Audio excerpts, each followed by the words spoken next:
The auto industry has always lived by the credo that more is better. With very few exceptions, every generation of performance car gets bigger and heavier and more powerful. That worked pretty well for a very long time, but then something strange started happening. Car and Driver stages a lightning lap test every year at Virginia International Raceway.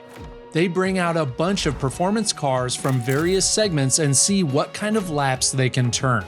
Over the course of 19 years, those lap times got faster and faster, just like you'd expect, until 2025. That year started a trend where the latest cars that BMW, Mercedes, and McLaren brought to the event ran slower lap times than previous generations. The common denominator is weight. That guy in a little coat. A 3,600-pound McLaren Artura, a 4,300-pound AMG GT63, and a 5,500-pound BMW M5 Touring.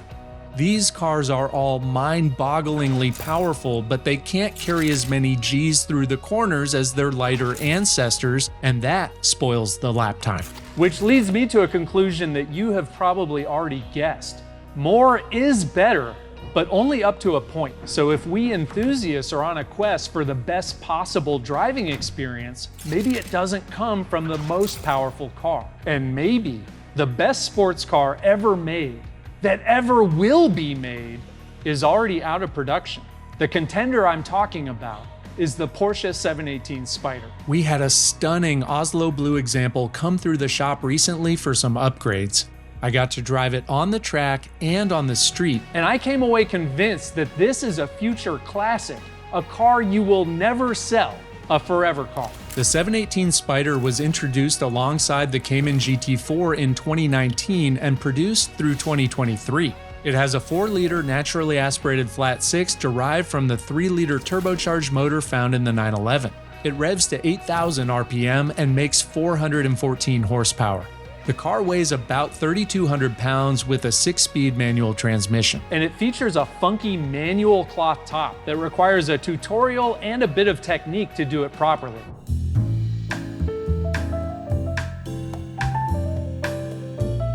"2,000 years later."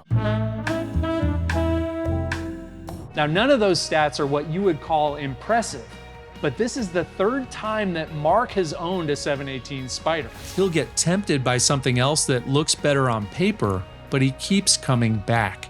I've never driven one, so we took the car to Atlanta Motorsports Park to see how it performs. This particular car came with a set of FabSpeed over-axle pipes, and we just fitted it with an ultra-sticky set of Hoosier Track Attack Pro tires. With the top down and the auto blip feature turned off, it's hard to imagine a more involving driving experience. A lot of people say 718 Spyder, best sports car ever made. I am inclined to agree. This car has the carbon bucket seats, which transmit gigabytes of chassis data through the seat of your pants. The 6-speed is easy to shift, and the steering feel is everything you expect from Porsche, which is to say fantastic without being jittery or exhausting on the street. On my first flying lap, I turned a 132, which is pretty quick for me in a street car at AMP, and I was instantly in love with the way it drove. We filmed a 1-lap review that we'll link at the end of this video if you want to see the entire lap. This car can easily handle a track day, but Mark uses it around town and on mountain rallies, so we decided on a few mods that would enhance the driving experience without upsetting the overall balance. The way the car sounds, the way it handles, and the way it feels to shift gears could all stand to be taken up just a notch or two. We've got a Numeric Racing short shifter, suspension components from Dundon Motorsports and TPC Racing, a DSC sport controller for the factory active dampers, and a set of sport headers and under-axle pipes from BC Fabs. Chance and his apprentice Shelby started with the suspension. They're a dynamic duo who are experts in anything from air-cooled machines all the way up to the latest GT cars. At the front, we're adding Dundon's lower inner control arms, which give us the ability to add negative camber beyond what's available from the factory.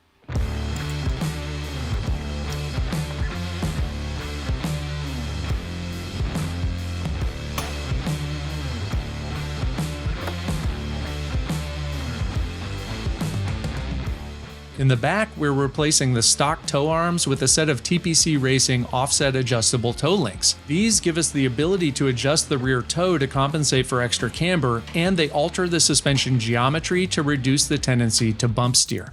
We're also installing a set of Terrett's toe lockout plates that ensure the factory eccentric adjusters don't wander out of position. Combined with an aggressive alignment, this setup should help the car carry more speed through the corners and keep the rear end stable under heavy braking. By the time we started the project, those Hoosier track attacks had been used up, so Mark elected to have a set of Yokohama AD09s installed that he had previously run on his GT4 RS. The AD09 is a 200 treadwear tire that isn't quite as sticky as Yokohama's other offering in the segment, the AO52. But the AD09 tends to last longer and handle heat better.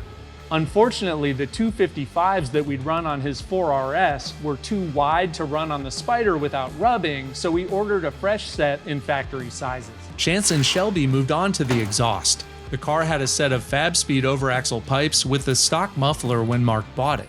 OAPs are a great starting point for exhaust mods on these cars because they raise the volume quite a bit without changing the tone. We generally recommend getting a resonated version to keep drone to a minimum. Heat shielding is also a good idea because of how close they sit to the suspension components. Mark likes his exhaust on the louder side, and he chose a kit from BC Fabs that another customer of ours had taken off of his GT4. Used parts can be tricky, and in this case some hardware was missing, but Chance was able to track down what we needed. The BC Fabs design is interesting because they use an under-axle pipe approach. Combined with the headers and sport cats, we were expecting a much deeper, louder tone, and we weren't disappointed. The new tires arrived just as the exhaust install was finished. It's hard to convey in the video, but this exhaust is loud even with the factory muffler.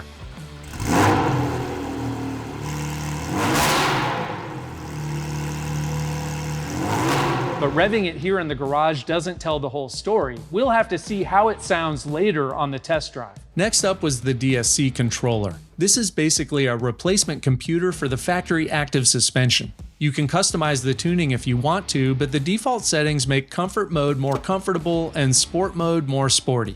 It makes changes to damper settings in real time based on data it reads about things like brake force and steering angle. This is a great way to improve the ride and handling of any PASM-equipped Porsche sports car without replacing shocks and springs. Next up was the Numeric Racing short throw shifter, which we ordered with their 1.5mm softer spring option. Numeric builds this out of billet aluminum, and it improves feel substantially by eliminating the plastic bushings in the stock shifter. If you want to take it a step further, you can also replace the shifter cables, but that's a much more involved install, and Mark wanted to stick with the OEM Plus approach. I love this type of upgrade. Most people would assume that it was stock, but if you try it side by side with the stock shifter, you'd immediately feel the improvement.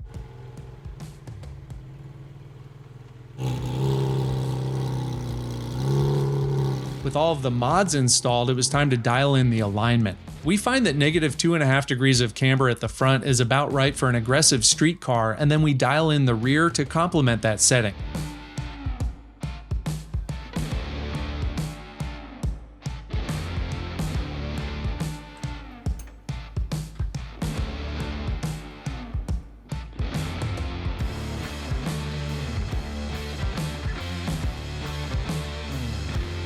The June Rennsport Dragon Rally is right around the corner, and this car is going to be put through its paces over the course of 3 days and several hundred miles of some of the best driving roads in the country. The event draws hundreds of Porsches every June and October, and the Spyder seems like the perfect choice. So we took it for a spin to see if it's ready for the mountains.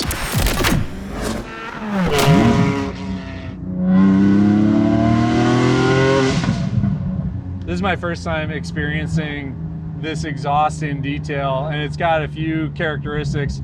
One is kind of like down low, it's rumbly, it's muscular, and I like that a lot. If we kind of pull through the rev range,